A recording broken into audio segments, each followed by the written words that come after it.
Hallelujah! সবাইকে জয় যিশু ঈশ্বরের গৌরব। তো আজকের প্রভু সুযোগ করে দিলেন, প্রভুকে অসংখ্য ধন্যবাদ করি, মহানের প্রশংসা করি। তো আমি প্রার্থনাতে যাব। সর্বশক্তিমান ঈশ্বর পিতা, তোমার মহানামে ধন্যবাদ করি পিতা, স্বর্গপিতার সিংহাসন পিতার পাদে তোমার চরণতল প্রভু গো। আজকের পিতা গো, যে কি বাক্য ভোজন হয়েছে তুমি তো বলবো প্রভু গো, আমি তো নয় প্রভু গো। যে সকল সন্তানরা যারা শুনছে বা দেখছে পিতা গো, তাদেরকে তুমি আশীর্বাদে পরিণত করো প্রভু গো। 2026 সাল আছে পিতা গো, তাদের চলার পথ বলার পথ প্রভু গো, তুমি কন্ট্রোল করো, তুমি পথ সেই রাস্তা দেখো প্রভু গো।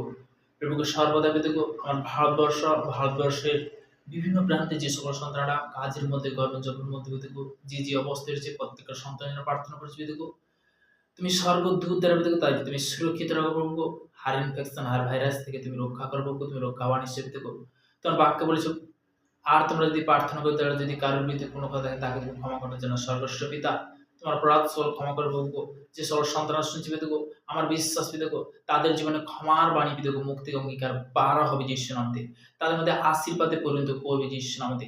পিতা গো, সর্বদা প্রভু গো তোমার বাক্য বলেছো, মথিলিখিত সুষমাতা তার সাধ্য সাধ্য বলেছো, যাচ্ছ তুমি অনুসরণ করবে, তারা আঘাত করো তোমার জন্য করবে। আমার বিশ্বাস পিতা গো, তুমি এই প্রার্থনা শুনলে প্রভু গো, তোর মহান আমি ধন্যবাদ করি প্রভু গো। এই প্রার্থনা নাসিরতে প্রভু যীশু খ্রিস্টের নাম থেকে যেন আমার নাম। সবাইকে জয় যিশু।